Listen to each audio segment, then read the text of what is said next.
पीछे रहेंगे, पीछे चले जाते ना, हम इनको दे देंगे, पीछे रहेंगे।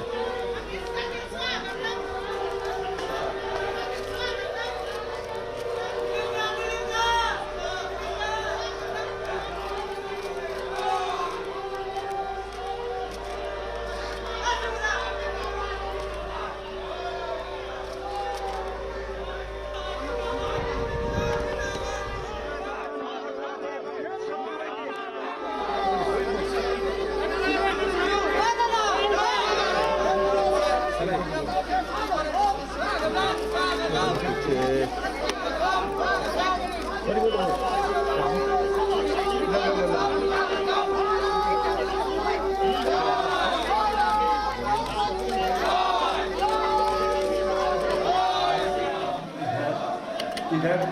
निजामुद्दीन ने पैदा हुआ, उसका बीवी का भाई है।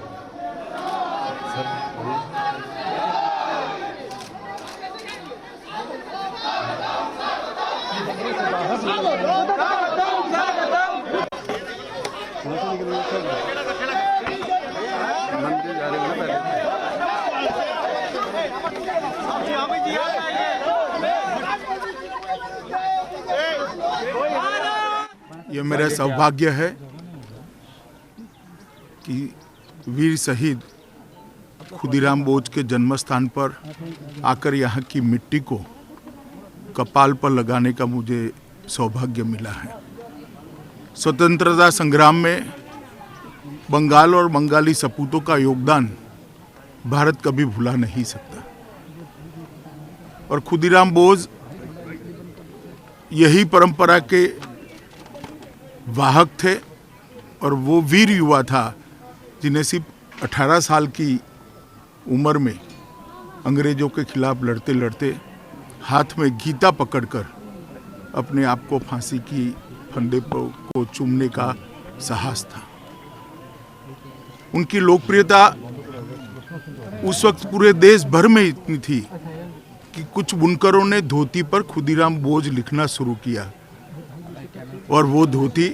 बंगाल के युवाओं की प्रेरणा स्रोत बनी, आज़ादी के आंदोलन का प्रतीक बनी और वंदे मातरम का वो नारा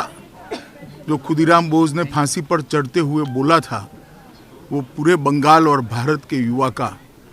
एक आज़ादी के स्वप्न का नारा बन गया। संजोग ही है कि आज ही के दिन राम प्रसाद बिस्मिल, अशफाकुल्ला खान और ठाकुर रोशन सिंह को फांसी दी गई थी। आज ये तीनों वीर शहीदों का शहीद दिन भी है। बंगाल के अंदर मैं आया हूं, तब इस भूमि पर आकर इस भूमि की मिट्टी को सर पे लगाकर एक नई चेतना और ऊर्जा का अनुभव कर रहा हूं और मैं आज यहां से देश भर के युवाओं को भी कहना चाहता हूं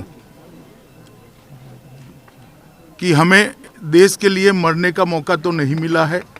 मगर देश के लिए जीने का मौका हमें जरूर मिला है और खुदीराम बोस को याद कर कर हमने उसी रास्ते को प्रशस्त करना चाहिए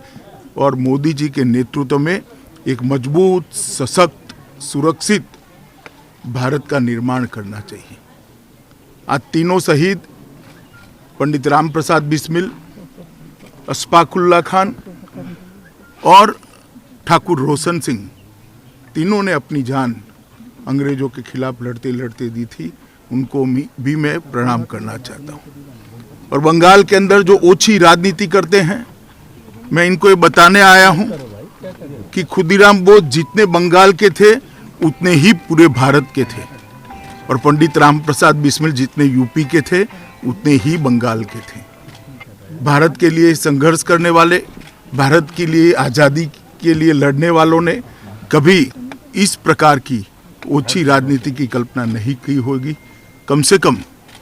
आज शहीद दिन है और ओछी राजनीति से सबने ऊपर आना चाहिए, ऐसा मेरा मानना है। मैं फिर एक बार खुदीराम बोस की वो शहादत को याद कर कर प्रणाम करता हूँ और सालों सालों तक उनका ये बलिदान भारत के युवाओं के लिए प्रेरणा स्रोत बनेगा और देश के लिए जीने का संकल्प लेने के लिए मजबूर भी करेगा और जिन्होंने संकल्प लिया है उसका संकल्प मजबूत भी करेगा। मैं फिर एक बार उनके परिजनों के चरणों में प्रणाम कर मेरी बात को समाप्त